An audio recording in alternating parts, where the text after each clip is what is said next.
Harare, Zimbabwean President Emmerson Mnangagwa on Wednesday promised zero tolerance in his government's push to punish corruption that stifled political freedom and economic growth under Robert Mugabe's 37-year rule. Mnangagwa, giving his first State of the Nation address since he assumed power last month following a de facto coup that ousted his 93-year-old predecessor, has sought to draw a line under years of endemic corruption and impunity.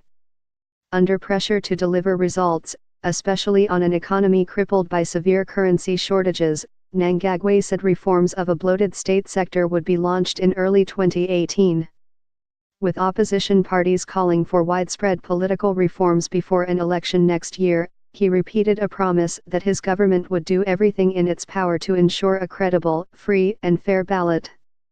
Corruption remains the major source of some of the problems we face as a country, and its retarding impact on national development cannot be overemphasized, Mnangagwa told a joint sitting of the country's two houses of parliament. On individual cases of corruption, every case must be investigated and punished in accordance with the dictates of our laws. There should be no sacred cows. My government will have zero tolerance towards corruption, and this has already begun. The latter was an apparent reference to comments last week he would name and shame those who failed to return stolen public funds after a 3-month amnesty ends in February. His government is also pursuing corruption charges dating back over 2 decades against former Finance Minister Ignatius Chombo, a close ally of Mugabe, and his wife, Grace. Chombo, whose lawyer has said he will deny the charges, faces trial early next year. Albatross: in the latter half of Mugabe's rule, the economy fell apart amid the violent and chaotic seizure of thousands of white-owned commercial farms.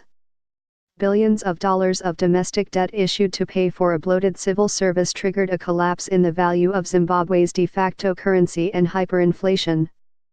Mnangagwa said the government would in the first quarter of next year announce a program to reform, commercialize or shut down some state-owned firms he said had been for a long time an albatross around the government's neck. Zimbabwe's efforts to re-engage international lenders and lure investors will rest on the credibility of next year's election, and the president again pledged a commitment to a free and fair vote.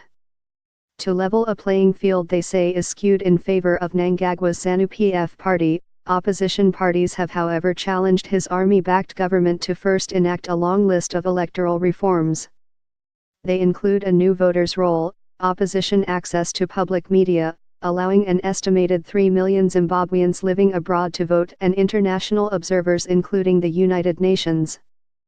We would like to see genuine, credible electoral reforms that will lead to free and fair elections, and they must be underwritten and guaranteed by the international community, Tendai Biti, leader of the opposition MDC Alliance, told reporters ahead of Mnangagwa's address. Biti and other members of the alliance also criticized what they called the militarization of the government following the appointment of 2 former senior military officials to the new cabinet.